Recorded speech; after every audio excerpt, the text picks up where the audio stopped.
Welcome back to Intelligent Survival, beneath your feet right now. Whether you're standing in a city, a farm, or a quiet patch of land, the ground is holding a steady temperature that barely changes day or night. While modern life trains us to fight the environment with machines, heaters roaring in winter and air conditioners humming through summer, the Earth itself has been quietly offering a stable, usable climate all along. That contrast is where this story begins. It's not with futuristic technology, but with something older, simpler, and far more reliable. For thousands of years, civilizations survived extreme climates without a single watt of electricity. It's not because they were tougher, but because they understood something we've largely forgotten. They worked with the Earth instead of against it. Today, as energy prices climb and climate extremes become harder to ignore, that forgotten knowledge is no longer just interesting, it's practical, actionable, and in many cases, necessary. By the end of this guide, you'll understand how ancient builders controlled temperature using nothing but soil and airflow, how modern science confirms their methods, and how you can apply the same principles to create a more resilient, self-reliant living space. To understand what we've lost, it helps to start where survival demanded ingenuity. In the deserts of ancient Persia, particularly around the city of Yazd, people faced brutal heat that regularly pushed temperatures beyond what the human body can comfortably endure. Yet their homes remained cool, not by chance, but by design. Persian engineers constructed underground water channels known as qanats, which carried cool groundwater across vast distances. These channels were not just for irrigation, they created pockets of cooled air beneath the surface. Builders then developed wind catchers, tall structures that captured moving air and directed it downward into homes. As that air passed over the cooler subterranean channels, it lost heat before entering living spaces. The result was a passive cooling system capable of dropping indoor temperatures dramatically without any mechanical assistance. This approach wasn't isolated. Across the world, different cultures discovered variations of the same principle.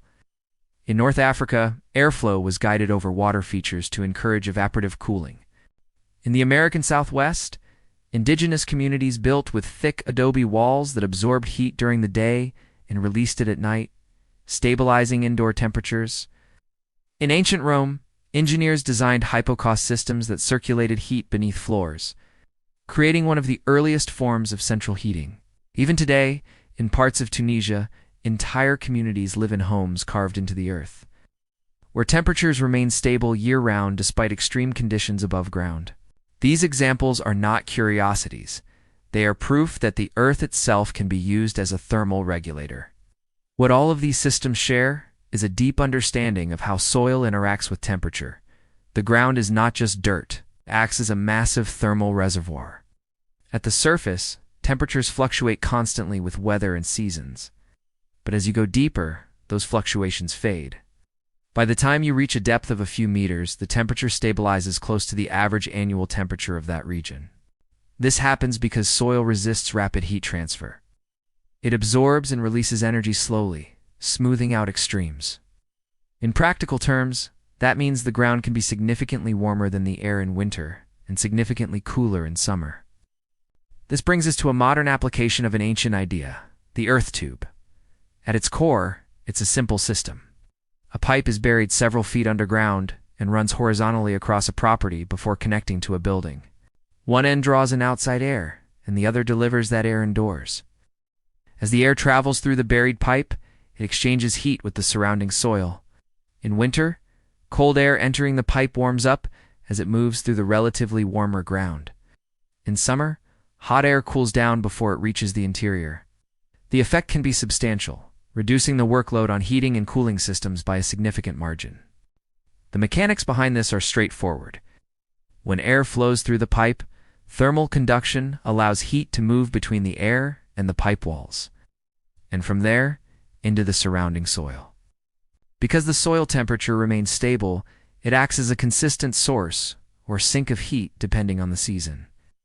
The longer the pipe and the deeper it is buried, the greater the temperature adjustment. What makes this system remarkable is its simplicity. There are no compressors, no refrigerants, and very few moving parts. Once installed, it can function for decades with minimal maintenance. From a survival perspective, this changes the equation entirely, in a situation where power is limited or unavailable. Maintaining a livable indoor temperature becomes one of the most critical challenges. An earth tube system, combined with even a small fan or passive airflow design, can provide a baseline level of temperature control that keeps a structure habitable. It reduces dependence on external energy sources and creates a buffer against environmental extremes. This is not theoretical, it's a practical layer of resilience. Given the effectiveness and simplicity of the system, it raises an obvious question. Why isn't this standard practice? The answer lies less in science and more in systems.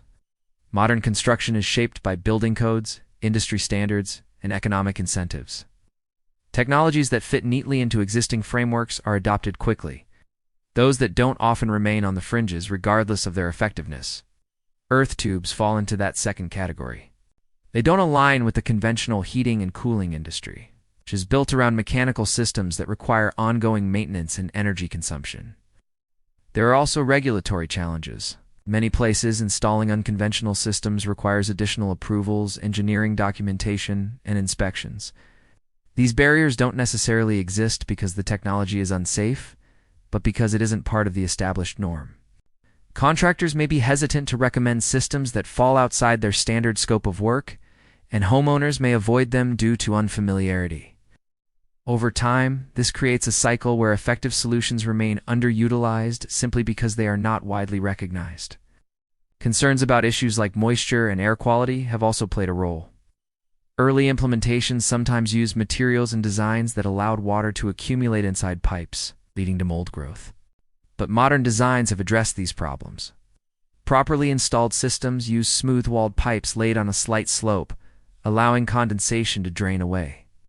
Air filtration at the intake prevents debris and pests from entering, and sealed construction prevents soil gases from infiltrating the system. When built correctly, these systems can actually improve air quality by filtering and stabilizing incoming air. While adoption has been slow in some regions, other parts of the world have embraced these principles more fully. In Europe, earth-to-air heat exchangers are incorporated into energy-efficient building standards.